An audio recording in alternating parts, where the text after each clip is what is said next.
The word hung in the air like a lightning strike. Mate. Che blinked, heart hammering. Did you just say? The black wolf, massive, regal, and terrifyingly beautiful, stepped closer. Moonlight glinted off his dark fur, and his ruby-red eyes burned with something primal yet strangely tender. As his powerful form loomed over Che, he did something completely unexpected. He licked Che's lips. Che froze. Are you serious? Is that how wolves greet people here? But this was no ordinary wolf. This was Shadow, Alpha of the Black Moon Pack. The strongest of all living Alphas, and ruler of this cursed planet. The weight of 1,000 years. Shadow was young by wolf standards, barely 40, but by human reckoning, he had walked this world for over 1,000 years. He had risen to power by necessity rather than choice. His eldest brother had fallen to madness, his second, crippled by fate. Leadership had found Shadow, whether he desired it or not.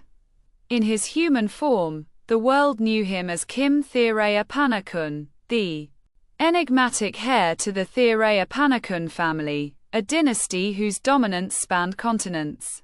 But titles and wealth meant nothing to him now. For tonight, everything had changed.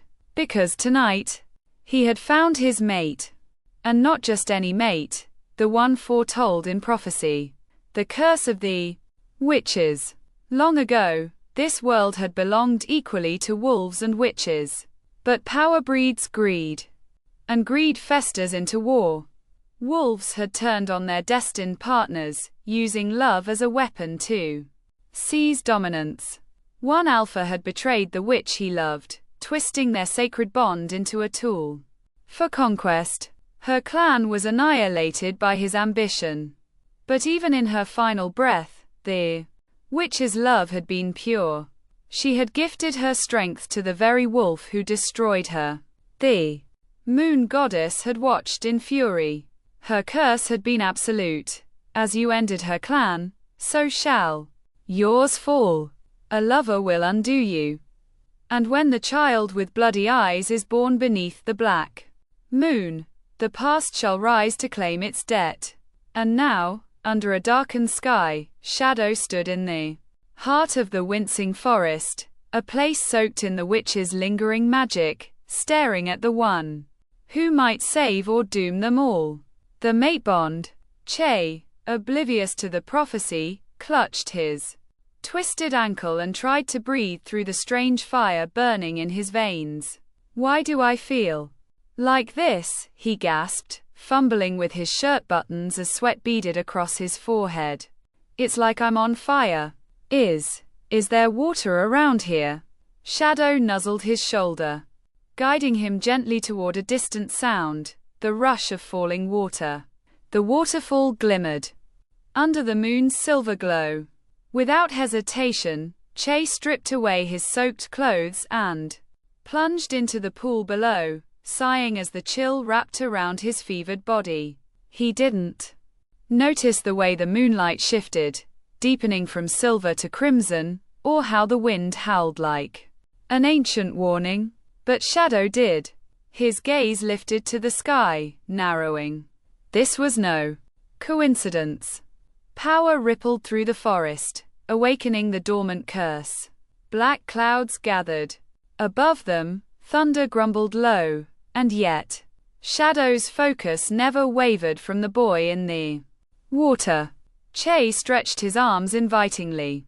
You coming in or just staring at me all night? Despite the dark omen overhead, Shadow's lips curled, not in hunger, but in awe.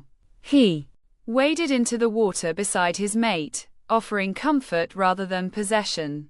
The bond thrummed between them, steady and undeniable. A promise in the dark.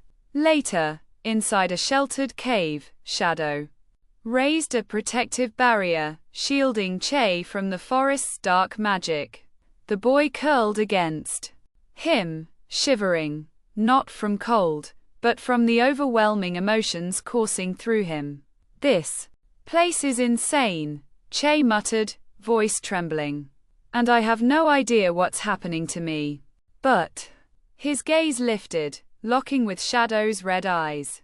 Promise me something. Shadow tilted his head, listening. Promise me you'll come when I need you. That you won't leave me behind. That Che's throat bobbed as he swallowed. That I'm not alone in this. For a moment, the cave was silent except for the distant roar of the waterfall. Then, Shadow pressed his massive paw into Che's outstretched hand. Just think of me, his voice echoed in Che's mind, deep and steady as stone. And I will come. This is your kingdom now. Che exhaled shakily, a small smile flickering through his fear. Good, because I think I'm gonna need you a lot. Shadow allowed himself a rare smile in return. The Alpha's vow. Later, when Che finally drifted into an exhausted sleep, Shadow stepped out of the cave and lifted his head to the blood-red moon. His fur bristled as power surged through him, the air around him crackling with energy. I never asked for power, he murmured into the storm. I never asked for this throne, this life, this war. All I ever wanted was someone to call mine. His voice hardened, eyes blazing. You took that from my kind once. You will not take it from me. The first bolt of lightning struck near his paws, but Shadow did not flinch. Thunder roared, the forest shuddered, and the moon goddess herself seemed to watch. If our ancestors' sins demand payment, he growled, his voice carrying across the land, then hear me now, I, Alpha of the Black Moon Pack, protector of wolves, ruler of the Saffron Planet, vow this. If my mate is taken from me, I will burn your world to ash.